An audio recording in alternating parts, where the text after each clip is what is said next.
দমদমের hawker উচ্ছেদ না করে আমার মনে হয় যে দমদমে নোয়াপাড়া থেকে যে এয়ারপোর্টগামী যে রেলওয়ে স্টেশনটা আছে সেখানে মনে হয় যে ডাম্প ইয়ার্ডটা রয়েছে, আমার মনে হয় সেটা যদি অল্প অল্প করে সেটা নিয়ে ভাবা যায়, কাজ করা যায়, আশেপাশের লোকরা একটু সুস্থ হয়ে বাঁচতে পারে। যেই বাচ্চাগুলো সেই বস্তিতে রয়েছে, আমরা গেছিলাম হয়তো 2-3 বছর আগে ওখানে ক্লোদিং, কাপড় জামা ডোনেশনের জন্য।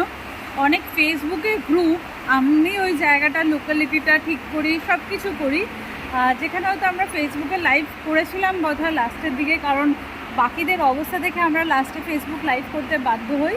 আর তারা দেখলাম খুব বড় বিশাল এসইউভি কারে এসে স্যানিটারি ন্যাপকিন আর কিছু কিছু প্রমোট করে, প্লাস তার সাথে পুরো মিডিয়া টিম ছিল এসে, সেখানে কিছু ডিস্ট্রিবিউশন হলো, বাচ্চাদের জামা কাপড় ছিল আর কিছু স্যানিটারি প্যাডস ছিল হয়তো। তো ওই জায়গাটা যারা জানছো করছো দমদমের হকার উচ্ছেদ, তারা কেন আমার মনে হয় না যে এই জায়গাগুলো সম্বন্ধে পরিচিত করো না বা ইনফরমেশন দেওয়া। আমার মনে হয় তোমাদের রিসার্চ টিম খুব খারাপ। কলকাতার যদি এরকম ডাম্পিয়ার্ড আর এরকম যদি উচ্ছেদ করার জায়গা তোমাদের খুঁজতে হয়, আমাদের সাথে সম্পর্ক করবে।